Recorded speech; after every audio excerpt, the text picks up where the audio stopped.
Hola, hola. Welcome to another episode of the Money Chisme podcast. Joining me today is Rahkim Sabree, who has been a leading voice in addressing the financial stress and insecurity that, our communities deal with. Rahkim is an award-winning financial therapist, accredited financial counselor, speaker, and author of Financially Irresponsible. Rahkim, thank you so much for joining me today. I am super excited to be here. Thank you for having me. I actually was not, aware that, financial therapy was a thing, especially like financial trauma, which totally makes sense. But it wasn't something that I knew about. So I kind of want to start there. And for those that who are unfamiliar, like how I was, can you explain what, financial therapy is and what made you get into that specialization, I guess? Yeah, great question. So financial therapy is an emerging field. Hasn't been around for a long time, but certainly necessary in the way that we kind of decompress from the financial stresses, the financial anxiety, the financial trauma, a lot of the psychological issues that might surface, that inevitably will surface when it comes to navigating our finances. And so the science of financial therapy, if we can call it that, is blending, at least through the lens of the Financial Therapy Association. So I'll circle back to that in a second. But through the lens of the Financial Therapy Association, financial therapy is blending mental health competencies with financial planning competencies to create this new interdisciplinary field of financial therapy. So you have a lot of people coming in from either a base discipline that is financial, like myself, Mm-hmm. or a base discipline that is in the mental health field. So licensed marriage and family therapists, licensed clinical social workers, licensed master social workers. And so we're really just kind of blending these two disciplines. Now, there are financial therapists that practice outside of the confines of what I've just explained to you, right? So they're Mm-hmm. not coming from a financial planning background. They're not coming from a mental health background. Maybe they're blending some of the somatic healing methods or energy healing methods with an understanding of the issues that people experience when it comes to navigating their finances. Ultimately, I think Mm-hmm. the goal across the board for financial therapists is to help people feel better about their money, right? Help people Okay. improve their relationship with money. And so, through that formalized lens, as I shared with you, financial therapy through the Financial Therapy Association is a newer space. Mm-hmm. We're experiencing a little bit of a boom. And when I say we, I include myself in that because the Mm-hmm. financial therapy industry as a whole is getting a lot of attention um, through traditional media, through social media. We're starting to have more conversations about the impacts of this financial stress on our decision making, on our behavior, on what survival Mm-hmm. looks like. I think it's a little bit more nuanced than I'm kind of using that as in a not rhetorical way, but as kind of like a joke. It's a little bit Mm-hmm. more nuanced than the traditional conversations around financial literacy because so much of the financial services industry as a whole, and financial education industry has said you just need to learn how to budget and save and build credit and Mm-hmm. do all the right things and you'll be successful. What I've seen in my experience in working with individuals on the wealth spectrum is that nobody is immune to financial stress, to Mm-hmm. financial anxiety, to financial trauma, right? You could have money and still experience these things. You could not have money and still experience these things. And the educational piece is definitely important and it helps, but that's not where it ends. And so when I talk to members of the BIPOC community at large, right? Mm-hmm. Um, Black Americans, Latinos, I talk about some of the systemic challenges that we in our communities have experienced. Talk about intersectionality. I talk Mm-hmm. about financial trauma and what that looks like because so much of our experience has been gaslit, right? We're being told that you have to work hard and if you do all the right things, you're going to be successful. But then we go out and we try to do those things and we run into these walls Yep. that exist within some of the systemic racism and marginalization that our peoples have experienced. So I don't see a lot of people talking about that. Certainly, I think Yeah. more are talking about it these days. But when I got started, it was really from a place of I don't want to call it ignorance, but experience. I didn't Mm-hmm. have formal training in personal finance. I didn't have formal training in financial therapy or mental health. And Mm-hmm. so I just knew that I grew up in an environment and atmosphere where we didn't have a lot of money. There were a lot of taboos about talking about money. When I got into financial services back in 2011, I had to learn very quickly the products and the services and how to have those conversations with individuals. Mm-hmm. And then I'm like, wow, like there's so much I didn't know. And I want to apply that to myself and I want to share that with my community. But I started to drink the Kool-Aid, right? I think a lot of us end up doing that when we first discover Oh, financial for education. sure. I Like definitely was one. the rich dad, poor dads, and the Dave Rand, we start regurgitating that information, but their experience is not our experience. The Exactly. privilege is not our privilege. And so when I started to kind of recognize that that was true of my experience, and I had achieved some measure of success financially, but there was still something like there was still something I was running into. I said, okay, I need to talk about this more through a lens of generational trauma. And Mm-hmm. so I like to tell people that financial therapy found me and I found financial therapy. And, we've been speaking the same language, but now there's this union between what my experience was and what Mm-hmm. education I have to be able to talk about this intelligently.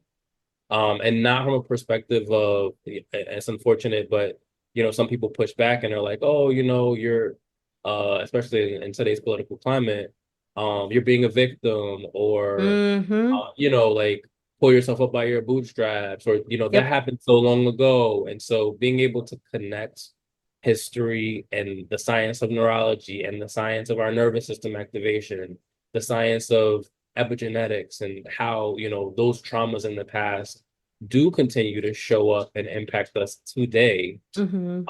makes, I don't want to say makes my point more valid, but it allows for me to talk from an academic lens on what exactly is happening.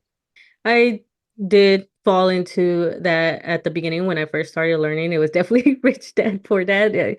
Every time that somebody like mentions that book now, it's like, well, yeah, but like I could see them slowly falling into that trap too, and I try to like Yeah. pull them back and whatever.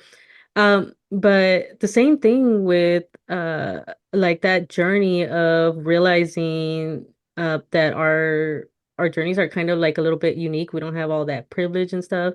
And then when you try to talk about it, they agree. I agree that they say that, oh, you're just like the victim. And you have those people that are so hesitant, and I see it in my own family when I try to bring something up, or there was a book that they read because I'm in like a family group and we read books and we like review, and there was a few that rubbed them the wrong way because it was them thinking that they're a victim, but I'm like, it's not trying to paint you as a victim, is giving you reasons why something like why we're so behind, and we need to be able to recognize so we can make change. We can't keep just ignoring it and trying to not be the victim and not fix some of these things. And yeah, I've had my own journey with that, and still, matter of fact, this year I read another book, and it opened my eyes to other things of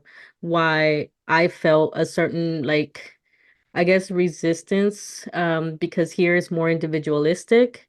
Yeah. And so I'm like, but all these things I have to think about, that I have to take care of my parents and all that stuff. And I was like, why is it like it's I'm having this disconnect, and it's because when I read this book, it was that I had to recognize that my culture is collective. And Yeah. so then I had to start going through that journey of trying to merge that those two. So yeah, it's a journey for sure.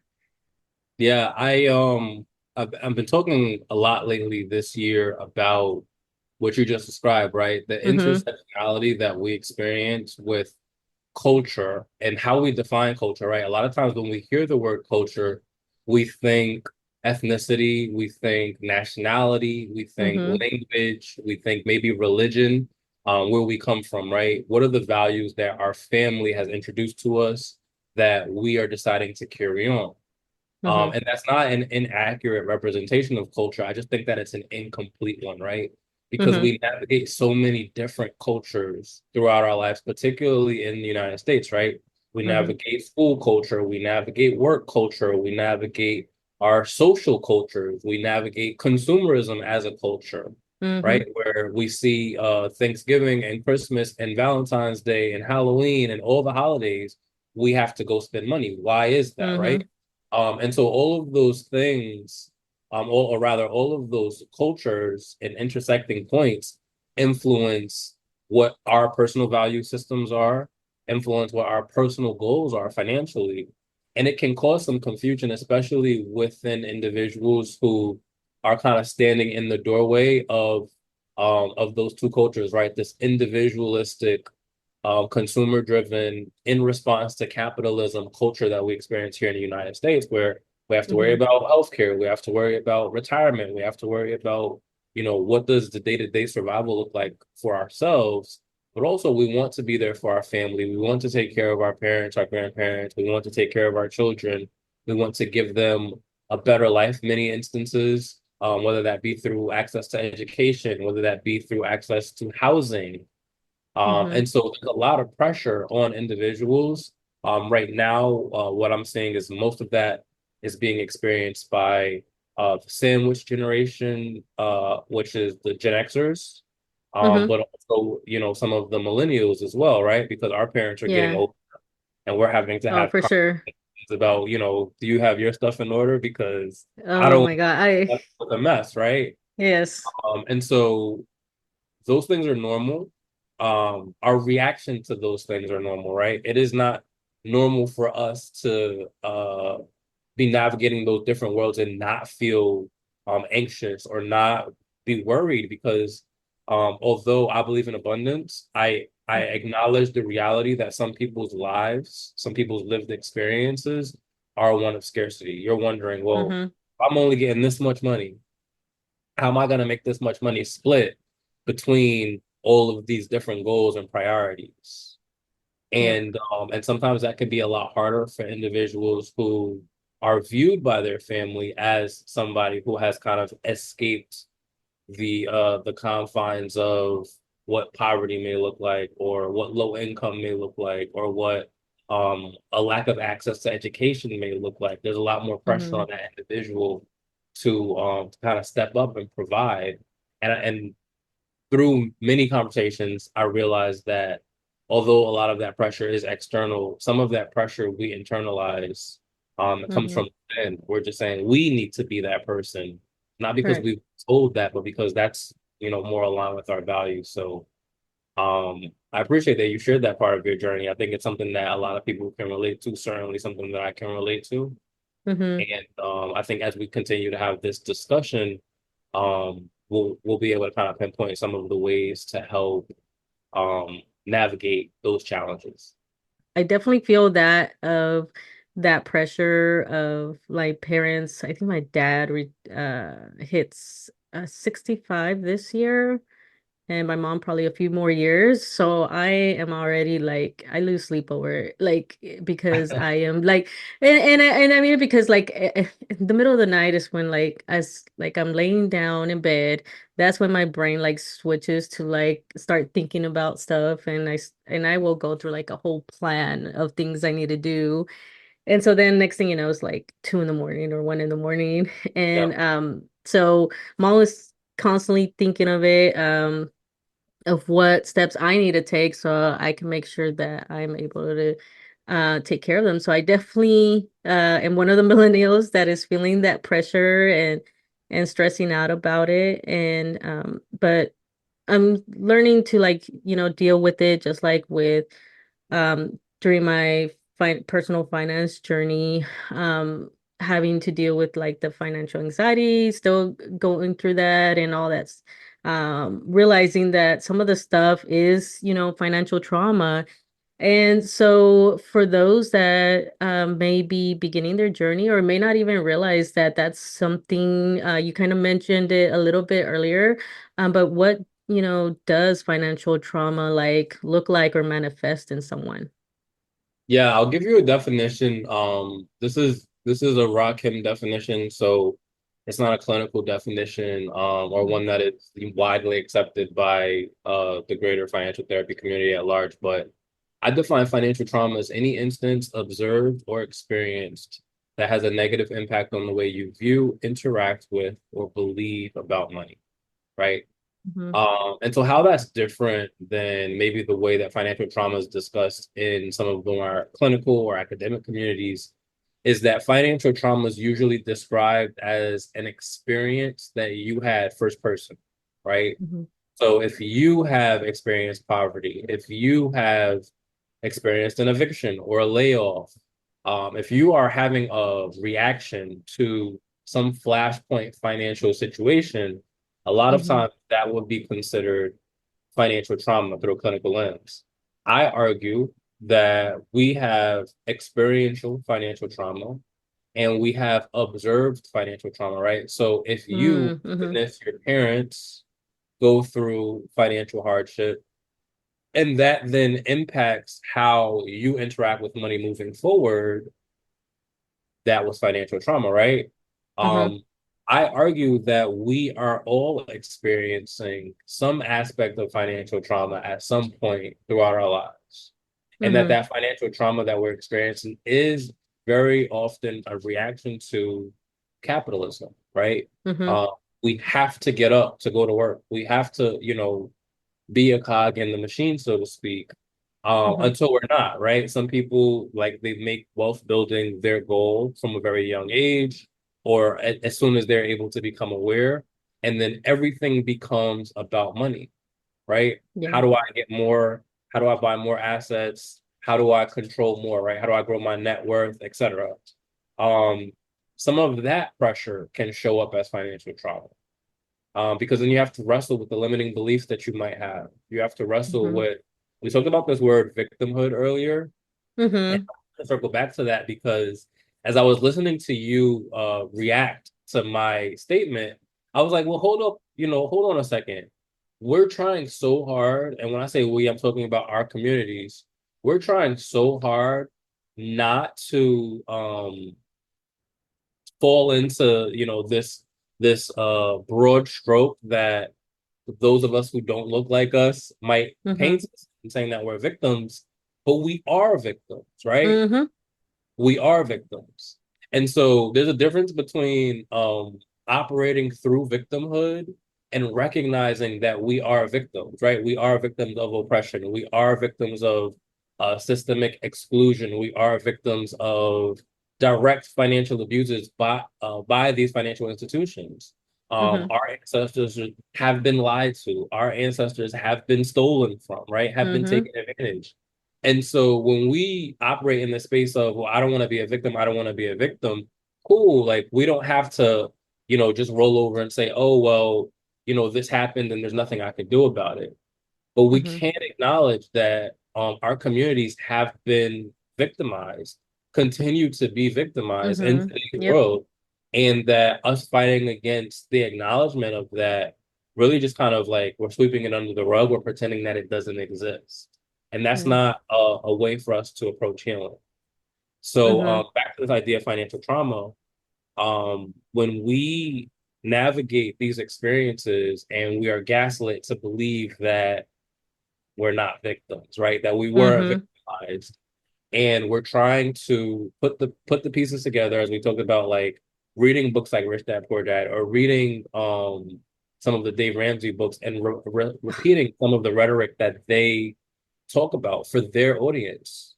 Um, we are doing harm not only to ourselves but to our communities because we're ignoring. It's like if you uh got stabbed or got shot. I hate to use these, very graphic examples, Mhm. but you got injured and you're bleeding. Like you're not even at a place where you wrapped it up and it's not an issue anymore. But you're walking around and you're like, no, I'm fine.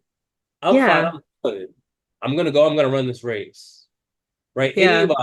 who's anybody will be like, hold on a second, like you need to take care of this wound. Stop Mm-hmm. looking. You need to recover. Like you should not be going into this race. We don't have the luxury of doing that, right? And so I Yeah. think a lot of the trauma too comes from not acknowledging the hurt in where it showed up in our family line, whether it was us directly experiencing this trauma, our parents, our grandparents, because that trauma does travel through our DNA. Mm-hmm. That's been proven Yes. and it impacts the way that our genes are expressed. That's been proven. And so Mm-hmm. when we try to, sweep it under the rug or pretend that it didn't happen, or we don't want to be associated with that pain because of shame or guilt or fear or embarrassment, we're actually we're getting into the race while we're still wounded. We're not allowing Yes. it to heal. And so some of the work that I do within the realm of financial therapy, but certainly I think extends beyond that, is acknowledging the wound, Mm-hmm. while unfortunately helping people recognize, you know what, the race is still going on. We don't have the luxury of being able to sit out, but at least we're not going to sit here and we're not going to bleed all over everybody while we're running this race, right? We're going to acknowledge that those obstacles exist and we're going to say, okay, boom, I see this obstacle. Now, how do I navigate around this? Mm-hmm. Because sitting around complaining all day is not going to do anything. But Yeah. I do think that, there's a case to be made, and it's a delicate kind of middle spot. There's a case to be made for saying, hey, this happened. I'm conscious of the fact that this happened. I'm going to keep going, but I'm not going to pretend that this didn't happen. Yeah. And so this is fill in the blank, right? Whatever the oppressive experience that is relatively recent that our communities have been experiencing or continue to experience Mm-hmm. is relating to how we show up and interact with our money. Why is there mistrust in the financial systems or financial institutions? That's not by Yeah. accident. Why are our communities underbanked or unbanked? That's not by accident. Why are we considered to have low levels of financial literacy? That's Yeah. not right. And so when we start looking at, these variables and addressing these variables and say, okay, yes, we can use more financial education, but are we in a position from a wealth gap perspective to execute on these variables, right? For every Yeah. dollar that a white man or woman makes, what is black man, black woman, Latino man, Latino woman making, right? It's not Mm-hmm. equivalent. And Right. so how do we shine a light on those um instances while also being productive, right? While also moving forward, while also encouraging our community to be Mm-hmm. productive and move forward. And like I said, I don't see that as being a huge talking point in the world of personal finance. Yeah. Really, that's changed a little bit more recently as I see more people talk about their experiences. But Yeah. like you said, that whole nuance of culture and the individualism versus a communal culture, that's a big deal. That's gonna have a huge impact on how you view and value money, how you establish goals Mm-hmm. around your money, and ultimately how you execute on those goals related to your family. I love that example of the race. Victims have replaced it with survivor, like domestic violence survivor or stuff like that. So because victim is seen as something really negative, and Yeah. you're right, like they're trying to run this race and they're hurt, and because they don't want to like be the victim or see, or because we get told to pull ourselves by the bootstraps that there is no, systemic racism or nothing going on, that there's absolutely no reason why we're struggling financially or whatever. So then we force ourselves to just like ignore this gaping wound and try to keep pushing forward, but we keep falling further and further behind from the other racers and wondering why, we're struggling.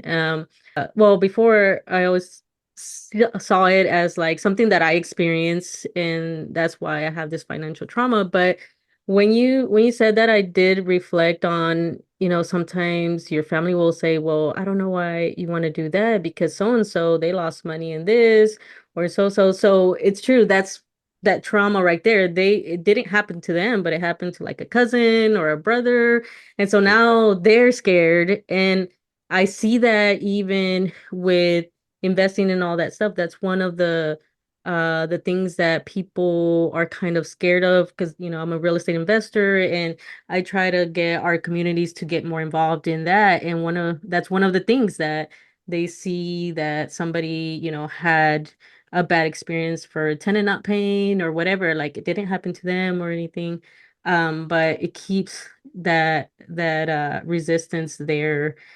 So for someone that is going through this, like how I guess how do you help? I think you mentioned it a little bit earlier, but can you elaborate a little bit on like how do you help someone that is going through this financial trauma to help them like one recognize it and start working through it and overcoming it? Yeah, great question. I think the first part is talking about it. Um, I love and hate this answer because it sounds so simple, right? But Yeah. a lot of people will shy away from having these conversations. Um, and so I go into a lot of these interactions understanding that there's a huge emotional charge associated with allowing somebody to stop and feel that pain in the moment, right? Allowing somebody to Mm-hmm. say, "Man, I've been hurting." Right? Oftentimes when I'm having these conversations, people do end up getting very emotional. They start crying, and it's just like, wow, like somebody sees me. Somebody Mm-hmm. like is going to let me talk about what's going on. Um, Second part I think is super important for anybody who is in the position of a financial educator or a coach or financial leader Mm-hmm. is helping the individual that they're working with recognize their safety in that moment, right? Okay. So the way that our bodies and our minds are hardwired to react to threats, whether they be a perceived threat or an actual threat, and who gets to determine whether or not it's perceived or actual is, the person, is very often aligned with this nervous system reaction that we're familiar with in as fight or flight, right? Mm-hmm. Uh, and so when, using financial therapy terms, when we think about money specifically, if there is something that we are worried about, like a bill, and whether or not we're able to pay it, Mm-hmm. what is the first reaction that people have to that bill? Yeah, they get stressed out and anxiety and Maybe fear. they will, maybe they won't open their mail, right? Maybe Oh they'll yeah, end up yeah, phone call, avoidance. right? So people go into these avoidant behaviors because it's fight or flight, right? I don't have the means to fight it, so I'm running away, right? I'm putting my head in the sand. Um, Mm-hmm. if so digging deeper, if your experience as a child was observing that behavior take place, right? Maybe you don't become avoidant, but you become vigilant. You Mm-hmm. say, I do not want this to be my experience. So I'm going to do everything that I can to make sure that this is not my experience. I'm going to make a Mm-hmm. lot of money. I'm going to save a lot of money. I'm not going to put it in investments. I'm not going to let myself go out to eat. I'm not going to let myself I'm not going to enjoy my money because I can't enjoy it because I need to make sure that I have it just in case something bad happens, right? Mm-hmm. And so a lot of people operate, high income earners operate from this place of vigilance that says, well, I'm doing all the right things, right? I'm checking off the boxes. I'm saving, I'm budgeting, I'm investing, I'm making sure that I Mm-hmm. don't have any debt. I'm not using any credit cards, et cetera, et cetera. But what is the quality of their lived experience? Are they Yeah. using money as money was designed to be used, right? As a tool. Mm-hmm. Um, some people would argue yes. Some people would argue no, right? So financial hoarding is a thing. People will hoard their money with the intentions of insulating themselves from this reality that may or may not ever come. Mm-hmm. And so that could be a reaction to what we observe as children, right? So there's data that says that by the age of 7, Mm-hmm. we have pretty much solidified our beliefs around money. So think about Mm. what it is that we observed up to the age of 7. I believe we start being able to pay attention between 3 and 7. But let's just say at the age of 7, what is it that we saw, that we internalized, that we heard our parents talking about, that we were told directly when it comes to navigating our finances or when it comes to navigating money as a whole, that we have held on to until we got to the age of income earning that Mm-hmm. we're now operating from, right? What if your Yeah. lived experience at 7 was both your parents' combined income was $45,000, Mm-hmm. but you get out of college and you go in your first job, you're making $120,000, Mm-hmm. but your mind is still stuck at what you were experiencing at 7. So Yeah. you're reacting to the world at $120,000 per year in the same way that you were reacting to the world, or the way that you observed your parents reacting to the world with that combined 45. Mm-hmm. And, let's just take, because I'm sure there's going to be economists and mathematicians listening. Let's take inflation out of the equation, right? Because Mm-hmm. $45,000 last, however many years ago, 30 years ago, uh, Yeah. is different than what $120,000 or whatever looks like today. But Mm-hmm. you're making significantly more. That was a big wake up call for me when I realized that I was making annually what my parents were making combined as one person, Mm-hmm. no children, and I'm trying to figure out, like, how do I make all the things work, right? Like, Yeah. imagine a world, right, where I have 3 kids by the time I'm, whatever this age was, it's called 29, 30, and Mm-hmm. I'm making this much money. But they did, and they had to figure it out. Yeah. So people are operating from, the position of their memory, from their position of this perceived threat of poverty or whatever the thing that they're afraid of. Mm-hmm. And so I think it's super important to help people realize, like, hold on a second, like, where are you today? Yeah. Right? What do your expenses look like? What does your income look like? Do you have a place to live?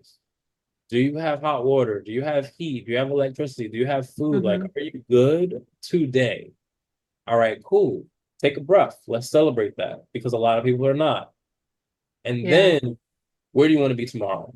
Right. And so helping them come up with a plan, I think the integration of financial therapy and some kind of financial planning or financial counseling work is huge, because you can address those roadblocks that psychologically surface as Yeah. you're through these interactions, to say, hey, okay, let's take a stop, let's breathe, let's be mindful of where we are today. And I think that not everybody has to become a financial therapist. Not everybody has to go through those, experiences, Mm-hmm. but everybody can say, where are you right now? Like, are you good?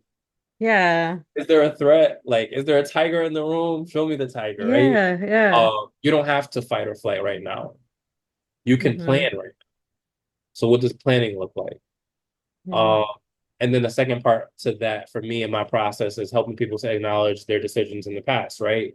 So people come when I work with people, some of them may go in and say, I was really stupid, I was really dumb, I can't believe I did this. Oh, that I was just me. I'm like, nope, we're not going to do that, right? We're going to draw a line in the sand. We're going to say that the decisions that you made before this line were decisions that you made because you felt like those were the best decisions for you financially, given the information that you had access to. Yeah. Now you have access to more information. Now you can make better decisions. We're going to draw a line in the sand. We're going to do away with the shame, the guilt, the fear, the anxiety, and we're going to plan for what tomorrow looks like. Yeah. Now, once we get to this place, now we got to have accountability, right? We can't just excuse past behavior and say, listen, you can go and do whatever you want to do. Yeah. Because you're right. Like, because so now we have to have a plan. You're telling me this is what your goal is. All right, cool. When do you want to accomplish this goal by? What are you Mm-hmm. going to do this week to move you closer towards that goal? What are you going to do next week, next month, next year? What are these behaviors that you're going to consistently demonstrate to move you closer towards your goal? Because you can't want to do this because I want you to do this. You have to want to do this because you want to do this, because it's aligned with your values, because it's aligned with your Mm-hmm. goals.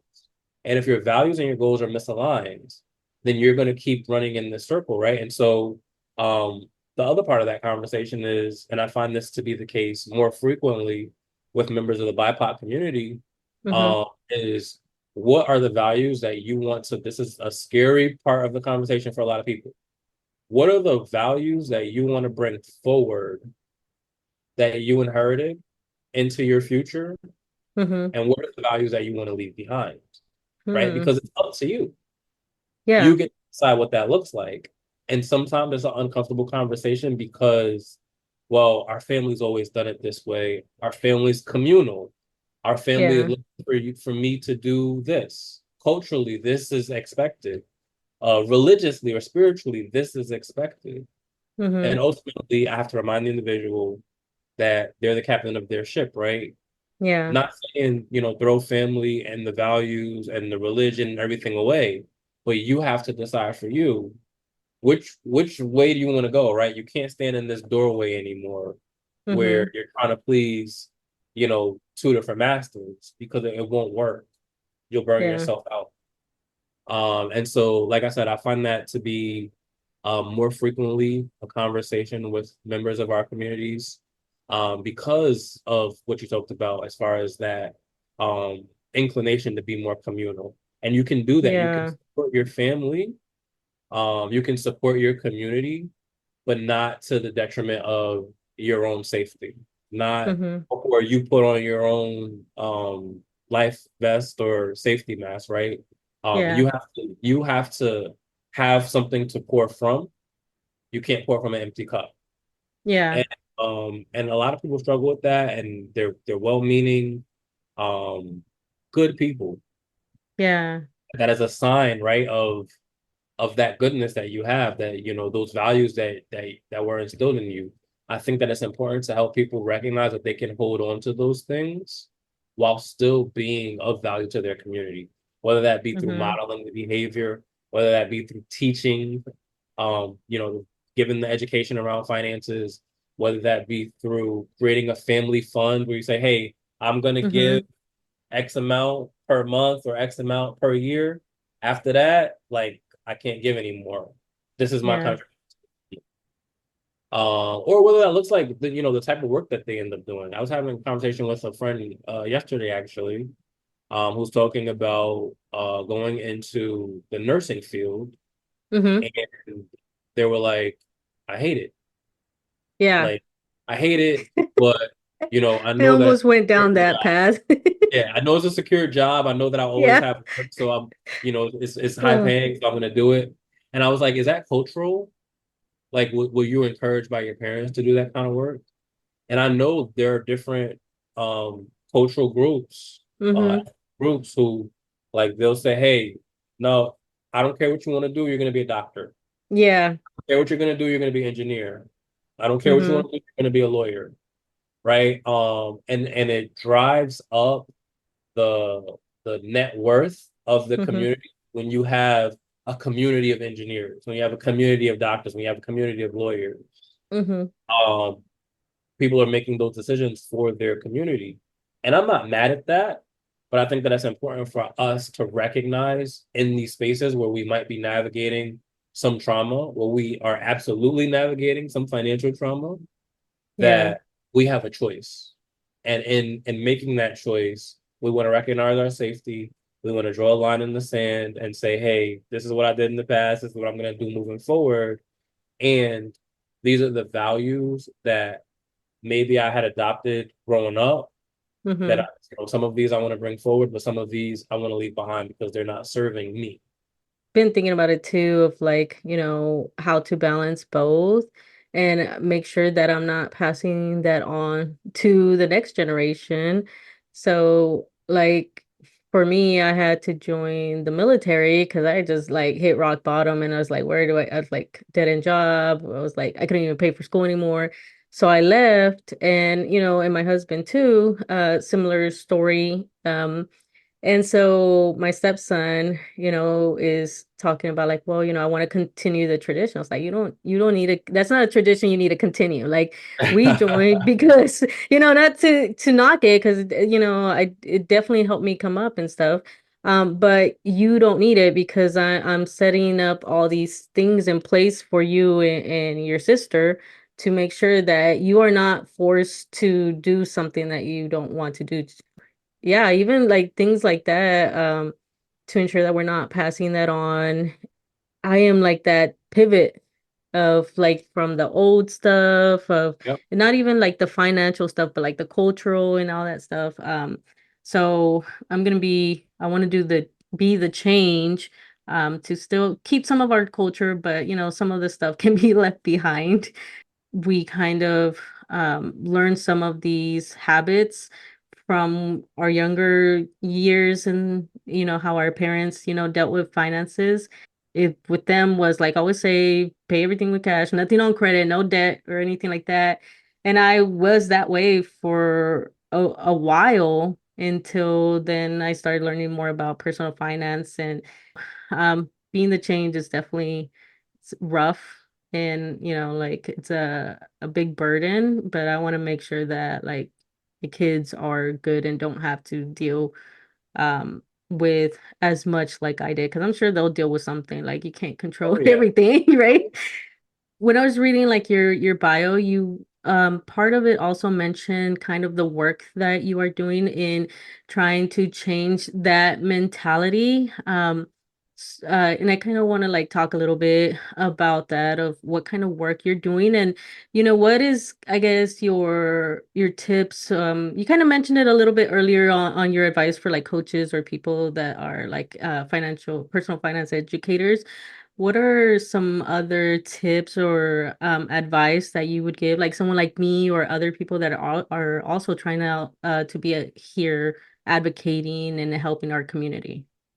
We are uniquely positioned. And when I say we, I mean like millennials, Mm-hmm. um, with the information that we've received to really kind of like stop and look introspectively at how is this working for me, but also like what do I want to move forward into the community. And so when you talked about Mm-hmm. um, you know, talking to your stepson about what his path looks like that to me is an example of generational healing, right? Mm-hmm. You're discontinuing this passing down of generational financial trauma. I'll just comment to Mm-hmm. add that sometimes the behaviors that we observed and that we start implementing into our own lives, Mm-hmm. we don't get clarity on from those previous generations, right? So I think it's important for us to talk to our parents and our grandparents around, well, why did you do this thing? Like, what's the reason for this? Yeah. And they even know, like, well, your grandparent, like, let's just use an example as mundane as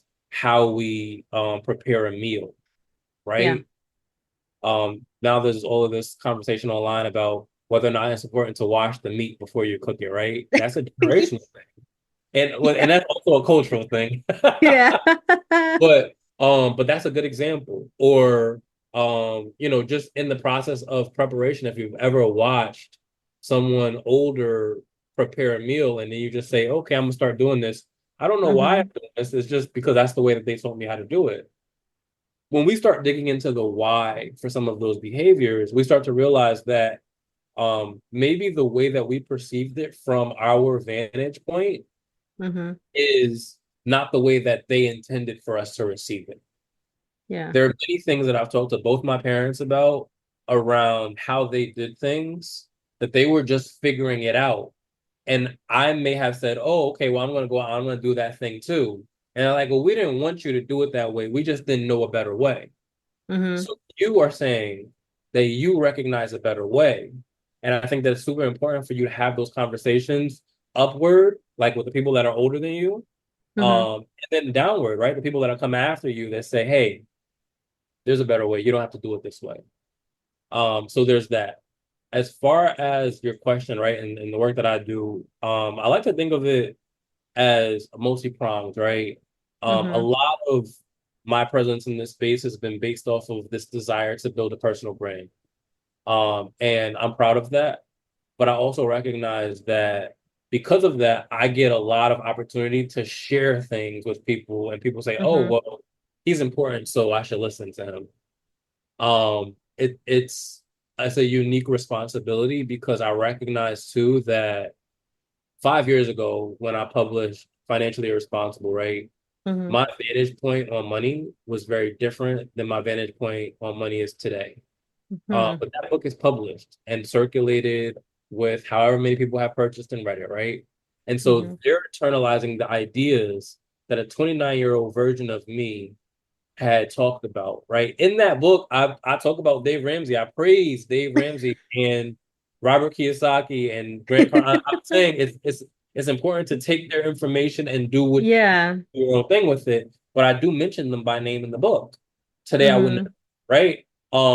And it's just because I've evolved to a place where I can develop or where I have developed my own unique thoughts on these processes where before I felt like I needed to lean on their expertise to deliver that. Mm-hmm. So the way that I choose to do my work, the way that I choose to communicate the importance of ultimately financial wellness and financial empowerment is through written content. So I do a lot of writing. I have a newsletter on Substack. I have a column with Forbes. I've written for a lot of the larger publications. So my work is out there in circulation. Mm-hmm. I do give comments and quotes to other publications who are looking for some professional perspective on things, Mm-hmm. particularly as it relates to the Black and Brown community and financial trauma. Um, I've done some audio work. So I had a podcast for Mm-hmm. a while. I kind of like let that pause. I've jumped on podcasts like this one and talked about some of the thoughts and feelings that I have related to these topics, some of the Mm-hmm. learnings that I've had related to these topics. I'm committed to continuous improvement in education. So over the course of the time that I've been in this space, I've gotten several different designations, and I just continue to put myself in a position to learn because I think that's important too. A lot of people experience a measure of success, particularly when it comes to financial influencing. When Mm-hmm. maybe they say something that's really popular or they say something that's really well known, but it's coming from them. It's like, oh, this is a viral moment for me. Cool. I don't feel the need to continue learning. And I think that that's a mistake. Mm-hmm. uh, the more you learn that there is to learn, right? And so Yeah. you can kind of shift your perspectives and your approaches to dealing with people based off of more information. This integration between mental health and the mental health field and personal finance is a newer one. But I'm finding myself coming from a financial background, becoming more interested in the mental health intervention approaches to healing. Mm-hmm. Right? So, what does that look like? If somebody's coming to you and they're nervous or they're scared or they're ashamed or they're experiencing trauma or they experienced abuse, right? I work with a client who experienced elder abuse. Maybe I work with a client who experienced financial abuse in a domestic environment, Mm-hmm. and they have to start all over. Some of the work that I do in the community, recently partnered with my local library. I offer pro bono financial counseling for 4 hours a month. And so I go into the library, I just, I wait for people to sign up and I Mm-hmm. talk to them. Don't charge them anything because for two reasons. I feel like I enjoy the coaching process. And one of the early mistakes that I made as an entrepreneur, and this is just true for me, not for everybody else, was that because I enjoyed coaching so much, I was Mm-hmm. giving away a lot of content for free. I was having a lot of conversations Mm-hmm. for free. And when I decided to put a price tag on it, people couldn't afford it. And Mm-hmm. so I'm like, well, I'm at this crossroads where do I want to decrease my price and get more volume? Or do I want to look for the person that can pay me? Mm-hmm. This environment where I'm doing the pro bono work, I get to do the coaching without the burden of generating revenue from it so that I can Mm-hmm. focus on the revenue generating activities that are paying me that I can make a living from, right? And so a Mm-hmm. lot of that work is B2B work. I work with organizations. I do a lot of speaking. And so that is where the budget Mm-hmm. is. That's where one to many, I get to touch a lot of people at one time and get paid for it. Yeah. So like I said, that's what works for me. I know people who are doing the one-on-one coaching thing and they're killing it. They're making good money. It Mm-hmm. didn't work out that way for me. I'm not saying that it won't, but that's how it Mm-hmm. happened. Yeah. And then I think the last part and probably the most important part to me internally as far as my values go is um is living like walking the walk, right? So Mm-hmm. a lot of people could jump on and talk about, well, you should do this, you should have this, you should be, whatever. But I do what I talk about doing, Mm-hmm. up to and including the parts about the healing, right? A lot of the work that I do in financial therapy is intuitive, based off of interventions that I've had with individuals Mm-hmm. without necessarily the education on mental health intervention. Those things allow for me to have more tools at my disposal to go out and do what it is that I've been doing. to do what it is that I enjoy doing, to do what it is that I believe that I was put on this planet to do. Yeah. So a lot of that happens very organically, but I say that kind of tongue in cheek because there's been a lot of effort that I've put forward in terms of learning, in terms of distributing my content, in terms of getting to a place of authority and recognition where people actually care about what I have to say, in terms of Mm-hmm. the credentials that I carry and the ethics that bind me to those credentials, so that I'm not out here taking advantage of people or scamming them because I know Mm-hmm. there's that in this space as well. For Yeah. individuals like yourself, or individuals who are just wanting to learn, I think Mm-hmm. learning the vocabulary and being able to connect that vocabulary to your experiences Mm-hmm. going to be important, right? So as you talked Yeah. about when you first got on, you hadn't heard about financial therapy, you hadn't heard about Yeah. trauma, or maybe you had heard about it but didn't really understand it. Mm-hmm. In this time that we've been together, you've been able to connect some of the experiences that you've had throughout your life to some of Yeah. the definitions that I've given you, right? I think that that's Mm-hmm. huge, because you can then go out and share with other people, hey, Mm-hmm. maybe you want to look into this. Maybe this explains what your experience is, or maybe your experience is aligned to my experience, and we can talk about how those experiences have impacted where we show up or how Mm-hmm. we show up financially, professionally, as an individual, as a part of a community. And if one thing I say on somebody's podcast or one thing I write on, any publication changes Mm-hmm. somebody else, changes one person's life, that's a win for me. I've been Mm-hmm. fortunate to have access to larger audiences. Mm-hmm. And so I think a lot of some people's lives have been changed by what I put out there. And I think that is the work. Um, Mm-hmm. and that's the part of the work that I'm the most proud of. How can people reach you and work with you, or if they want to seek some help through you? Anybody who's interested in working with me can reach out to me via my website or social media. Everything is directed at my name. So that's rahkimsabree.com is my website. All of my social media is at Rahkim Sabree. My Substack is rahkimsabree.substack.com. Mm-hmm. And if you want to reach out and just ask a question, like what does it look like to work with you? That's Mm-hmm. fine. I can tell you working with me it's shifting the way that I have that organized. I am moving away from one-on-one, Mm-hmm. outside of the pro bono environment that I talked about into one-to-many. Okay. So that can look like group coaching, that can look like speaking events, speaking engagements rather. If you work at an organization that has an ERG, a lot of times those ERGs have budgets. So you can certainly connect me with the ERG lead and I can come in and speak to the organization, whether that be virtually or in person based off of their budget. But Mm-hmm. that's how I'm delivering a lot of the work now.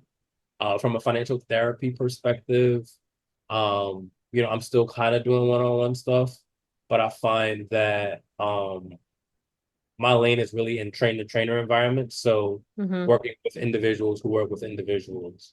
So if Okay. you are a financial educator, a financial coach, financial therapist, mental health therapist, financial planner, and you're working Mm-hmm. with clients and you want that trauma-informed, culturally informed lens, that's more so what I'm offering through the financial therapy lens. But occasionally, if it's worth it to me or if I believe in that interaction, I work with an individual one-on-one. Mm-hmm. I talk through what it is that they might be experiencing and make suggestions um, that they feel empowered to change their circumstances. I'm going to quote one of my mentors and say, "I am the lighthouse, not a rescue boat. So it's not my job to Mm-hmm. save you, but it's my job to empower you to save yourself." I'll definitely have all of your information linked in the description or the show notes. That's pretty much it for this episode. Yeah, thank you so much for coming, and I will see everyone in the next episode. Bye.